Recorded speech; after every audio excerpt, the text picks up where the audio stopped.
Vamos iniciar agora nosso segundo vídeo sobre energia eólica.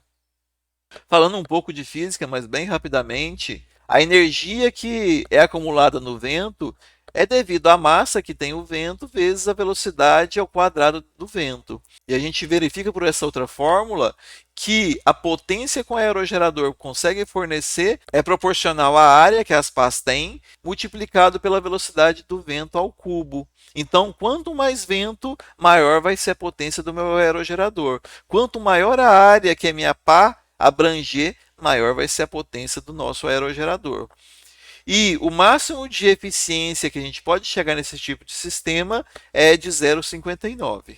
Um outro dado interessante dos aerogeradores é que alguns têm a opção de você mudar o ângulo da pá, o ângulo de ataque da pá. A pá está presa em um eixo, então você consegue girar esse eixo mudando o ângulo de ataque. Dependendo do ângulo de ataque que eu tenho no aerogerador, eu consigo mudar a eficiência, eu consigo ter um melhor aproveitamento do vento. Então, se tiver ventando pouco, por exemplo, aqui eu tenho a velocidade do vento, eu tenho que ter um ângulo de ataque grande com melhor aproveitamento. À medida que o vento aumenta, eu posso mudar o ângulo de ataque para ter o melhor aproveitamento desse vento. A forma da hélice de um aerogerador é igual à forma da asa de um avião. Quando o vento incide aqui, pensa no avião indo em direção ao vento. Quando o vento incide na asa do avião, surge uma força que puxa o avião para cima. No caso, vai surgir uma força que vai fazer o nosso aerogerador girar.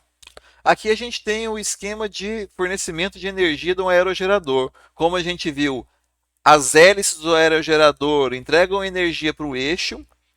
Esse eixo ele é ligado no multiplicador para aumentar a rotação do nosso gerador. Utilizando um gerador síncrono ou um gerador assíncrono, eu consigo produzir energia, só que essa energia eu não posso injetar direto na rede elétrica. Isso porque a pá do aerogerador não tem uma velocidade constante, não tem uma velocidade síncrona. Então a frequência da energia elétrica que eu estou produzindo aqui não é síncrona. Eu não posso ligar direto na nossa rede. Para solucionar esse problema, eu retifico essa tensão, eu transformo ela numa corrente contínua, depois por meio de um inversor eu volto ela para uma tensão alternada em fase com a rede, tanto em termos de frequência quanto em termos de nível de tensão. E aí sim eu consigo injetar essa energia na rede normalmente por meio de um transformador.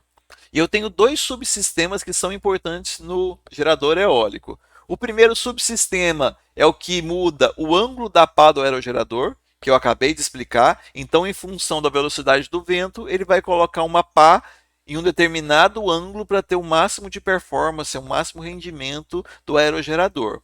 O outro sistema é o de direcionamento. A gente viu que ora o vento sopra numa direção, ora o vento sopra em outra direção. Então, eu tenho que ter um sistema para direcionar o aerogerador para sempre ficar de encontro para o vento, para absorver essa energia que vem desse vento. Então eu tenho uma biruta que verifica a direção do vento e um mecanismo com motores elétricos para virar todo o aerogerador para ficar de frente para esse vento. A gente viu o sistema on-grid, que é ligado à rede, mas a gente também tem a opção no sistema com aerogeradores de um sistema off-grid, para lugares isolados da rede elétrica. O aerogerador ele vai fornecer energia em tensão contínua para um controlador de carga. Esse controlador de carga vai transformar essa energia em 12 volts contínua e vai controlar a carga das baterias. Esse 12 volts contínuo também pode ser utilizado no inversor de frequência para alimentar as cargas que normalmente a gente tem, telefone, geladeira, lâmpada, ou a gente pode utilizar cargas direto no sistema 12 volts. É exatamente igual ao sistema que a gente tinha com energia solar, só que a gente está substituindo a placa solar por aerogeradores. Uma vantagem do sistema com aerogerador em relação ao sistema solar é que à noite eu tenho vento. Então, nosso sistema de baterias deve ser um pouco menor em relação ao sistema solar, que tem que ser projetado para uma ausência de energia durante toda a noite. E um dos principais fatores para o aumento da energia eólica no país é o apoio que o governo dá à energia eólica, financiar e até mesmo subsidiar o valor da energia eólica nos leilões de energia que a gente teve no país. Então a gente teve financiamento do BNDES, a gente teve alguns programas de financiamento do governo e o objetivo era ter uma indústria nacional para a produção dos equipamentos e que foi atingido. Só para exemplificar, Aqui a gente tem um gerador eólico pequeno, igual que a gente tem no laboratório, que consegue produzir 500 watts e que poderia ser aplicado numa pequena residência, por exemplo. E quando a gente vai especificar a compra de um aerogerador, a gente tem que observar esse gráfico de produção de energia em função da velocidade do vento. Esse aqui não tem a opção de mudança do ângulo das pás, então a gente tem só uma curva de potência em função da velocidade dos ventos. Dentre os impactos que a energia eólica tem, o principal é que é uma fonte renovável e não poluente, então ela não emite CO2 para a atmosfera. Além de ser uma energia limpa, ela é fonte de muitos empregos. Para quem está começando no mercado de trabalho, existem muitas oportunidades, porque o mercado ainda está em expansão. Uma característica importante do sistema eólico é que ele normalmente fixa o homem à terra. O produtor rural pode arrendar a instalação dos aerogeradores na sua propriedade e continuar utilizando a propriedade para cultivo de plantas, para criação de animais. Dentre os poucos impactos negativos que a energia eólica tem, um deles é o sonoro. Você escuta um leve zumbido das pás que estão girando. Você tem uma certa poluição visual, que alguns consideram nocivo. Eu até acho bonito os aerogeradores. Mas o maior impacto ainda é a questão das aves que podem bater no aerogerador e acabar morrendo. Então a empresa que instala os aerogeradores tem que ter essa preocupação de como afastar o máximo de aves daquela região. Deixo aqui para vocês o link de alguns vídeos, eu recomendo que vocês vejam todos esses vídeos e eu vou deixar o link também junto com a aula. Então, espero que a aula tenha sido motivadora.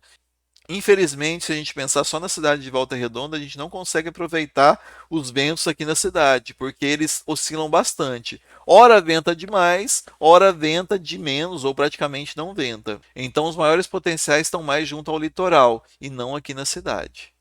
Para nossa reflexão, algumas reportagens, vocês podem clicar nelas e ver o conteúdo por inteiro, quem tiver interesse.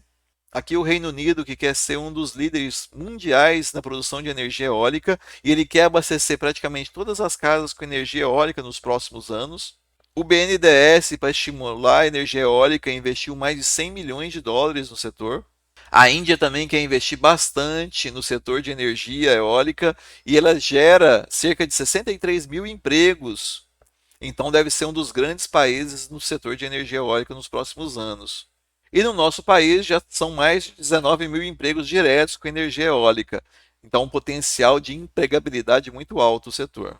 E a energia eólica, que antes necessitava de subsídio, hoje não precisa mais. Ela já tem um dos menores custos entre as energias renováveis. Deixo aqui as referências que eu usei nesse trabalho. Deixo aqui o meu e-mail. Na sala de aula virtual eu deixo anexado tanto os slides quanto a apostila. Fique à vontade para usar um ou outro. E não deixe de colocar suas dúvidas no fórum e no chat, ou durante as aulas presenciais. Agradeço muito a participação de vocês e até a próxima.